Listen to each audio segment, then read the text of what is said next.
Good morning, sports fans. Now, Jake Paul has already fought former heavyweight champion Mike Tyson, and now he's set his sights on facing Anthony Joshua. So will this fight actually happen? There is no better person to speak to than his manager and business partner, Nakisa Bidarian. He's also the co-founder of Most Valuable Promotions, MVP. Great to have you with us this morning. You know Jake so well. He's had such an incredible impact on boxing over the course of the last few years, not only as a boxer, but as a promoter as well. Did you expect him to have such an impact on the sport? I first met Jake October of 2019, and in our first meeting, he said he wanted to start a fighters union because he felt fighters were underpaid and that he wanted to give young boxers an opportunity to get exposure.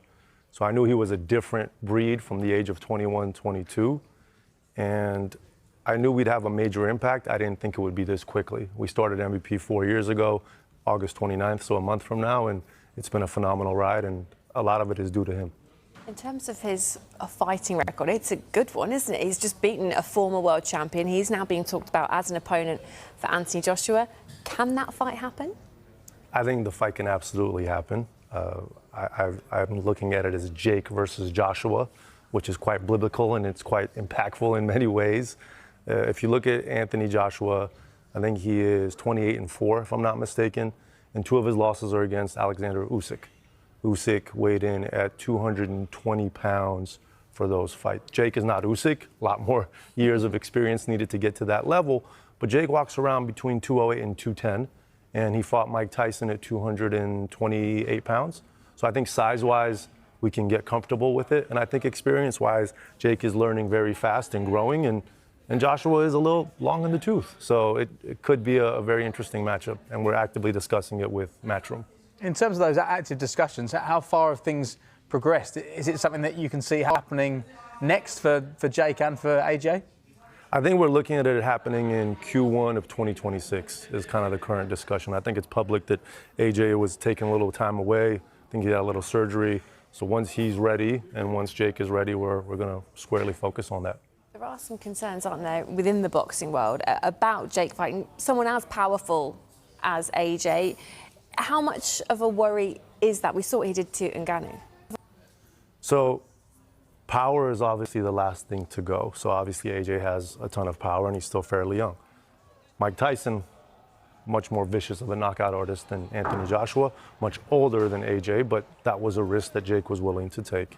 Francis Ngannou, amazing MMA fighter, very powerful man, not an experienced boxer, right? A lot less experienced than JakePaul.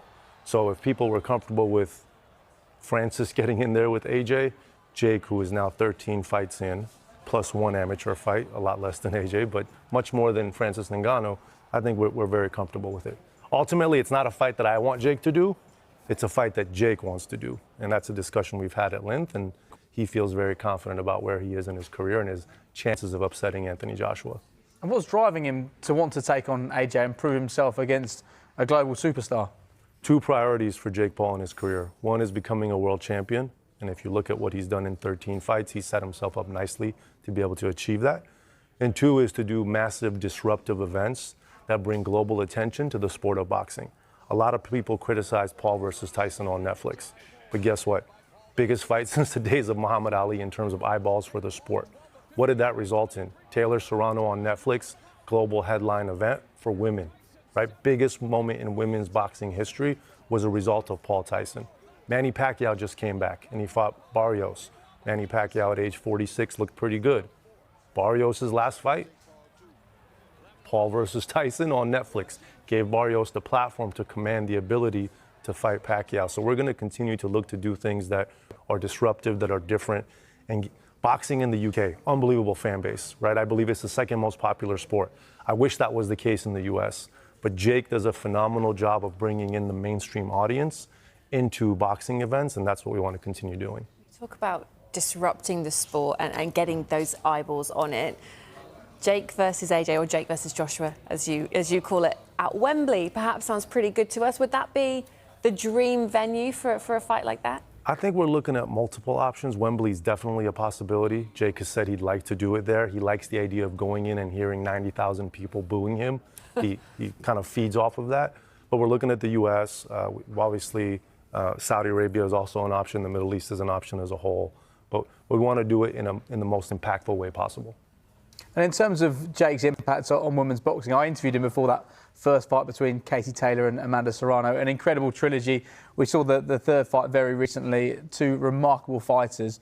Just how proud are you of what you've been able to do with women's boxing, and what are the plans for the future? When we started MVP, we had three priorities. One was to be fighter first. And my background before boxing was in the UFC. And the UFC, I believe, is the best promotional entity in combat sports. But everyone knows it's not a fighter-first organization. So that was important for us to be something that fighters looked at and said, these promoters, this company really takes care of me. Two was to give a focus to young fighters. Jake has platform, and he wanted to bring eyeballs to young talent, which is our most valuable prospects platform, which we have event 14 happening next month in the US. And three was giving women's boxing its due, putting it on a parallel platform to the men. During my tenure at the UFC is when we started women's MMA. I was lucky enough to be there for the rise and fall of Ronda Rousey. But that was a moment in time where Ronda was the biggest athlete in the sport. And you've only seen that once before with a professional female, and that was Serena Williams. So that was pretty special. So when we set up MVP, I knew we had the opportunity to bring women's boxing up. I'm not saying to be as popular as the men on a consistent basis, but to hold its own. We needed a trailblazer athlete. We identified Amanda Serrano, who at the time was 42 fights into her career, 7-division champion.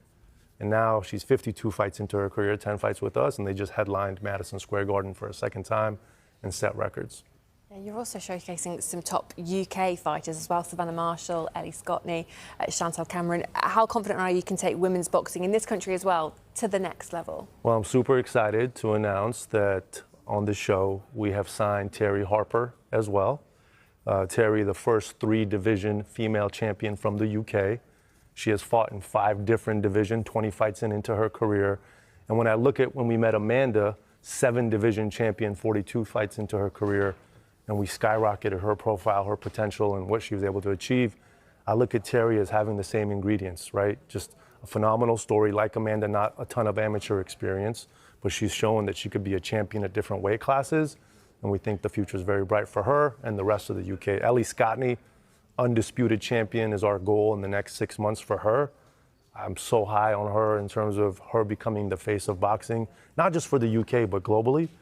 Savannah Marshall, tough loss to Shadeja Green, but one of the best boxers in the world, right? I talked to her for an hour and a half on Sunday, and just the future path for her, super keen on her next fight. Ramla Ali, an ambassador for the sport, for women, partnership with her is amazing. And Chantal Cameron, we'll see if Katie Taylor is willing to give it another go, but we're happy that she's going to become world champion again very soon. And in terms of the signing of Terri Harper, it's remarkable to think what she's done at such a young age. 3-weight world champion, just 28. So what are you hoping she can achieve? Because she's got a long time left in the sport. Yeah, I think there's some big fights for her, right? Caroline Dubois, who has fought on Sky a number of times. We're excited about the potential of that fight. We recently signed champion Stephanie Hahn in the 135 weight class, who's fighting in August. That's another potential fight for her. Holly Holm, who I don't know if you're very familiar with that name or not, but Holly was a world-class boxer before women's boxing was getting its due. She's already in the Boxing Hall of Fame. Then she came to UFC and had the biggest upset in UFC history when she knocked out Ronda Rousey in front of 80,000 people in Australia. And now Holly has returned to boxing, and her goal is to become a 135-pound champion. So that's another potential fight for Terri Harper down the road. Nakisa, thank you so much for coming in. Great to meet you. Very excited about your upcoming plans as well. Thank you. Thank you so much. Good to see you both.